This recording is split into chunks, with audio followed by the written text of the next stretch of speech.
agradecer por haber aceptado la invitación de la misión para tener esta reunión sobre lo que será el proceso de actualización del plan de acción para el segundo decenio, que por supuesto nuestros pueblos tienen mucha aspiración de que este segundo decenio pueda, como ya mencionaron todos ustedes, dar pasos más concretos en términos de los derechos de la población afrodescendiente.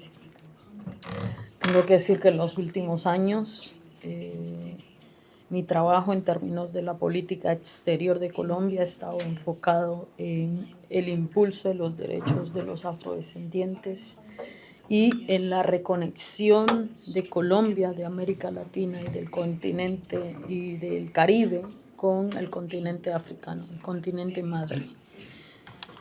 He visitado acá Nueva York, he tenido una reunión el día de ayer con la presidenta de la Asamblea Permanente, también para hablar de los temas de interés de Colombia sobre los afrodescendientes, y le hemos planteado la necesidad de impulsar una resolución que reconozca los derechos colectivos de los pueblos afrodescendientes.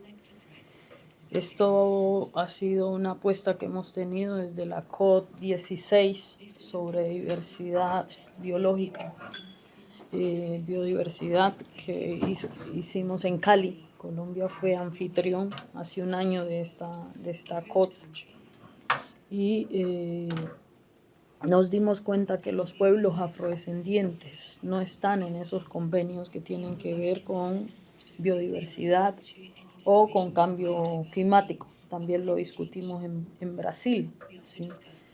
En esa discusión en Brasil, en Colombia y en Brasil, fue doloroso escuchar que para las Naciones Unidas el concepto de pueblos afrodescendientes, que reconoce a las comunidades con sus prácticas tradicionales y la conservación de sus territorios. Hoy, cuando estamos abordando temas de cambio climático, no somos un lenguaje acordado. Entonces, se ha reconocido a los pueblos indígenas en el Convenio de Diversidad Biológica, pero no hay un reconocimiento de los pueblos afrodescendientes como pueblos, a pesar que, digamos que para el caso de América Latina, la Organización Internacional del Comercio, de la OIT, del Trabajo, ha reconocido la categoría de pueblos a los afrodescendientes. Esto ha permitido que en caso de proyectos que afectan o impactan los territorios ocupados tradicional o ancestralmente por los pueblos afrodescendientes puedan ser objeto de consulta y de consentimiento previo, libre e informado. Esa es una lucha que hemos tenido por años, de reconocer la categoría de pueblos como sujetos de derechos. Creo que Naciones Unidas tiene que superar el lenguaje de considerar a los afrodescendientes como minorías y pasar al lenguaje de reconocimiento de pueblos con sus derechos. Esto ha tenido implicaciones en términos de que ahora que tenemos los impactos del cambio climático, y eso es todo el Caribe, impactos desproporcionados del cambio climático, y esto es toda África, no tenemos acceso a recursos financieros cuando se trata de los pueblos afrodescendientes. No tienen acceso para mitigar o enfrentar esos desafíos. ¿Por qué? Por un reconocimiento internacional que todavía no se ha establecido. En segundo lugar, quiero decir que Sudáfrica ha liderado, y bueno, muchos países, pero Sudáfrica ha venido liderando el plan de Durban, ¿sí? Y tenemos que decir que aunque Durban ha generado mucha expectativa y puso temas estructurales de abordar el racismo y la discriminación que impacta la vida de los afrodescendientes, hoy la población afrodescendiente en el mundo todavía vive situaciones de discriminación, de exclusión, de inequidades estructurales, de falta de garantía de derechos. Hay una, como decimos en nuestro país, una desigualdad crónica, ¿sí? Como una enfermedad crónica que permanece o mantiene a la población afrodescendiente en un estado de vulnerabilidad, de injusticias sociales, como ya lo dijeron aquí, como consecuencia de la esclavitud. Ayer hablando con la presidencia, yo le decía que no podemos hablar de avanzar en un segundo decenio, no podemos hablar de avanzar en cerrar las brechas de injusticias históricas sin discutir de frente y poner mensajes incómodos con los países que son responsables de esta situación, que son perpetradores de la esclavitud, que han puesto el colonialismo y que tenemos que discutir con ellos. Europa, tenemos que discutir con Europa sobre las injusticias históricas de un hecho que no es aislado, que en el presente sigue teniendo impactos y consecuencias.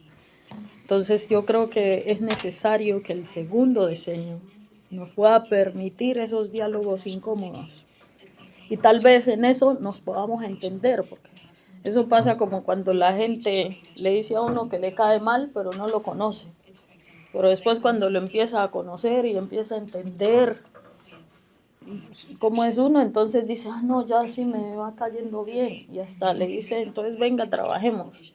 Lo mismo nos toca hacer acá, ¿sí? Poner mensajes incómodos, explicarle al mundo lo que sentimos y lo que siente nuestro pueblo y los dolores con los que carga la vida de nuestra gente, el sufrimiento del racismo, la enfermedad del racismo que nos sigue afectando.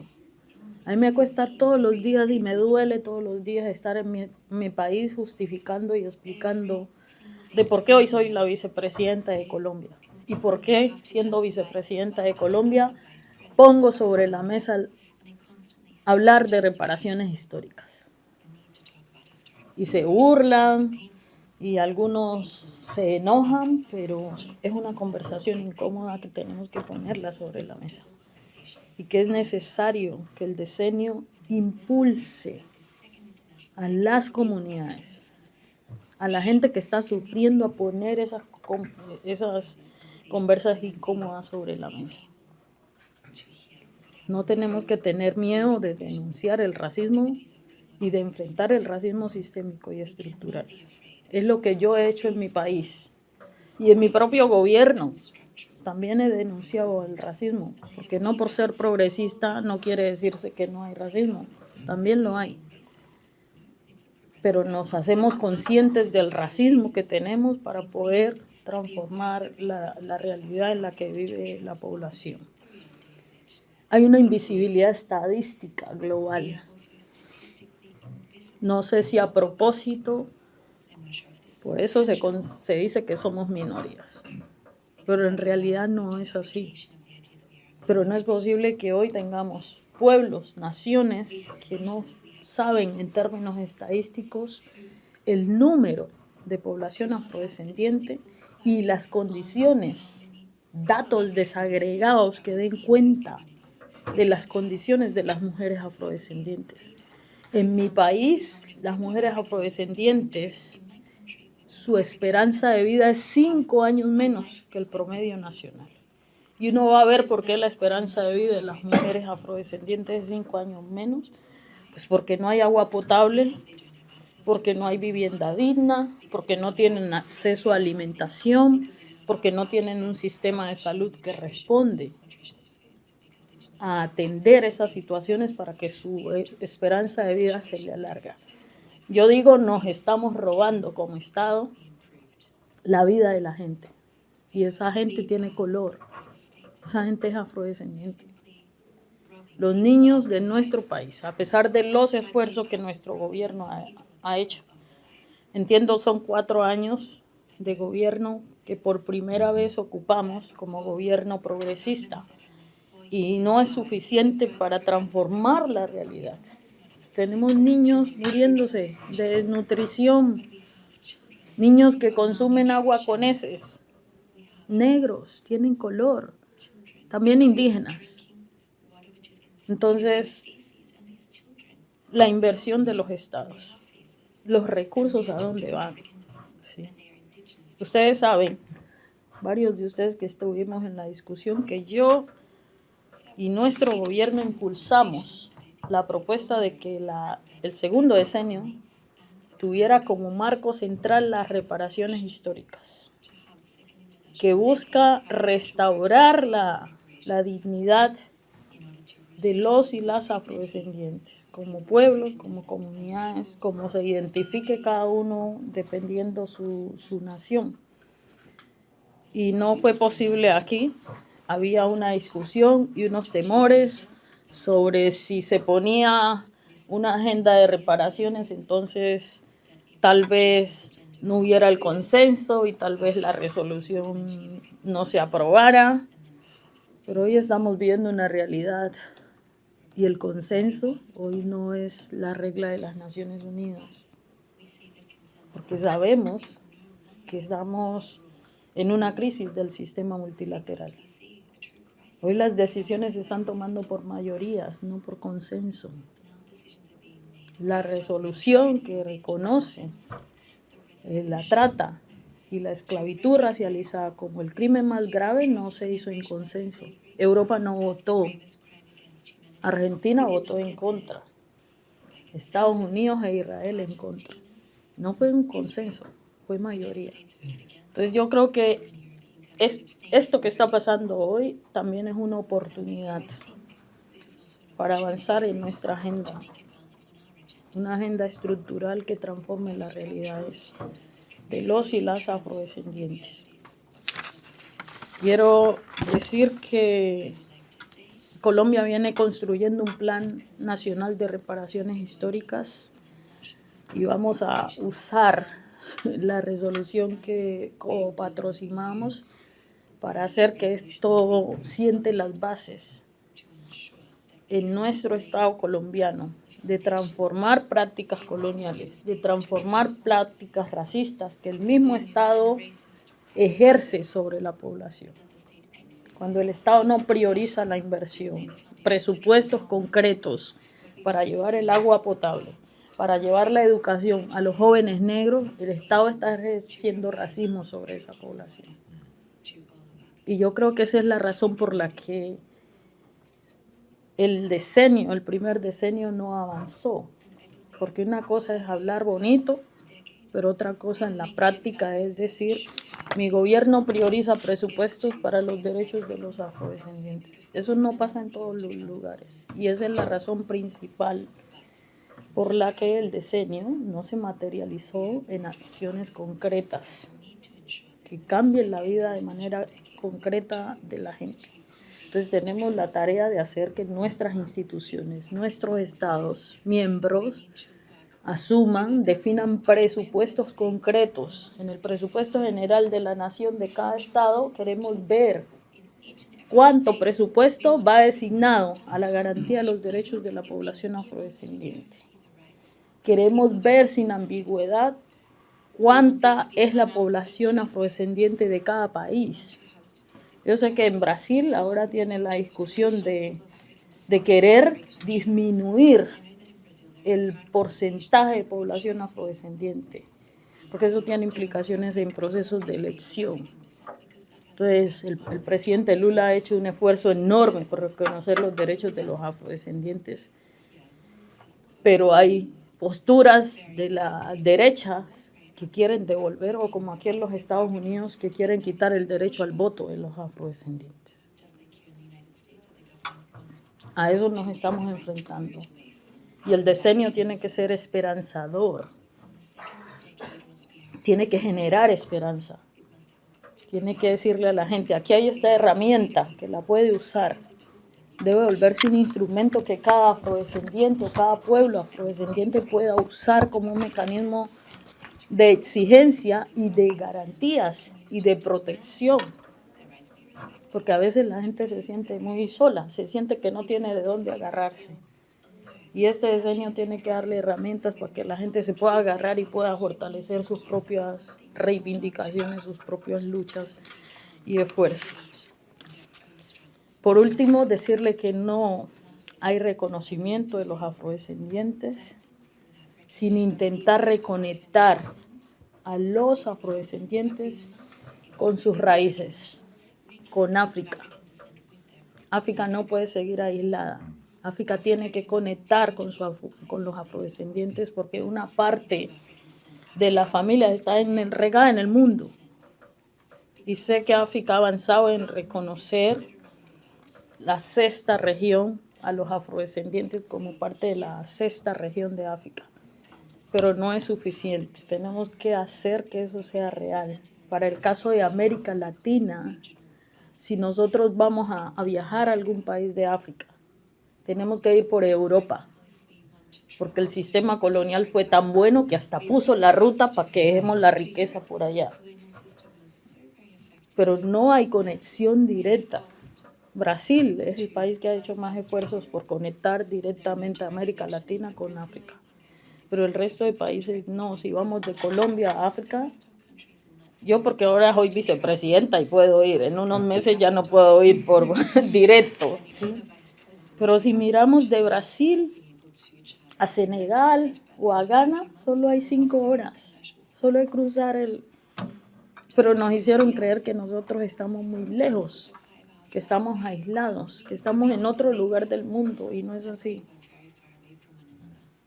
Tenemos una oportunidad enorme. Yo estoy impulsando en mi estrategia de reconexión de Colombia, América Latina y de África la necesidad de fortalecer nuestras relaciones económicas, políticas, diplomáticas y culturales.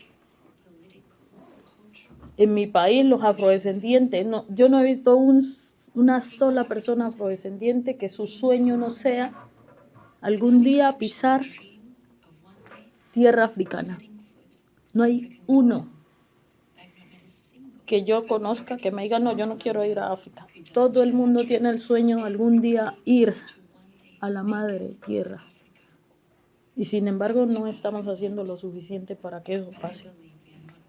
En términos reales, no tenemos rutas de conexión. Entre Caribe no tenemos rutas de conexión casi con América Latina, y ahí tenemos desafíos. Y aunque se vea acá en las Naciones Unidas, pues toca incidir para que eso se concrete en términos de conexiones, cómo conectamos físicamente a África con su diáspora, cómo fortalecemos el comercio entre nosotros para fortalecer la justicia económica de los africanos y los afrodescendientes, cómo fortalecemos la educación entre los africanos y los afrodescendientes. Creo que para mí esas son las bases de lo que debería ser un decenio. Sé que uno quiere poner todo también y sé que al final no puede hacer todo, pero hay una ansiedad de querer hacer lo que más podemos para avanzar, y yo pues tengo mi tarea que se vence en 2 meses. 2 meses y medio más o menos termino de ser vicepresidenta de Colombia, pero quiero dejarles estos temas sobre la mesa. Nosotros impulsamos junto a Brasil el reconocimiento del 21 de julio, el 21, como el Día de las Niñas y de las Mujeres Afrodescendientes. Y junto a Brasil también impulsamos el reconocimiento de los afrodescendientes en el convenio de diversidad. Ahora tenemos que seguir impulsando, ¿sí?, el reconocimiento de las reparaciones en el sistema de Naciones Unidas, la importancia. Por último, aquí se ha hablado de la financiación. Aquí se han creado fondos a nivel global para el cambio climático, para otro poco de temas, pero no hay un fondo global para las reparaciones o un fondo global para la justicia étnico-racial de los y las afrodescendientes. Y sin financiación, sin presupuesto, sin recursos concretos es muy difícil avanzar. Necesitamos que este decenio establezca un fondo concreto para impulsar estas medidas que estamos planteando: educación, salud, participación, etc.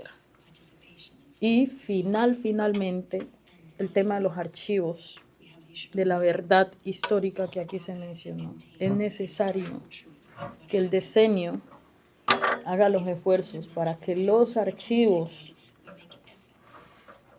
que cimentaron el sistema colonial y esclavista puedan ser públicos. Tenemos derecho, y las generaciones tienen derecho a saber la verdad sobre esos hechos dolorosos. Las mujeres tienen derecho, afrodescendientes, a saber qué fue lo que pasó con nuestras abuelas. Y tenemos que hacer que los países y las instituciones hagan público esos archivos históricos. No puede seguir siendo que eso esté guardado por allá. Colombia viene liderando un diálogo con la Iglesia Católica, que la Iglesia tiene responsabilidad sobre la esclavitud. Y le hemos pedido a la Iglesia que haga una exhortación apostólica sobre reparaciones históricas, asumiendo el compromiso y su responsabilidad en la esclavitud. Los archivos históricos de la Iglesia Católica que cimentaron el sistema de esclavitud. Eso en términos de memoria quería decirlo, y bueno, esas son mis propuestas que se las voy a enviar por escrito para que sean tenidas en cuenta en el informe que presenten sobre la ecuación del nuevo plan, y esperamos que podamos seguir trabajando juntos, y quedo a disposición también de ustedes para usar de manera pertinente la declaración que cuando yo vi el 25 que se aprobó, estábamos viendo el tablero de los votos. Y yo dije, esto es un hecho de justicia. Ya mi abuela pueden descansar en paz, porque se está haciendo justicia con la barbarie de lo que fue la esclavitud. Entonces, eso es muy esperanzador, y yo creo que el diseño tiene que ser igual de esperanzador que de lo que esta resolución ha suscitado en los corazones de los y las afrodescendientes. Muchas gracias por escucharme, y gracias por los mensajes también que cada uno ha puesto, y yo creo que juntos podemos impulsar y llevar más allá los derechos de los y las afrodescendientes, así como los derechos de los africanos y africanas.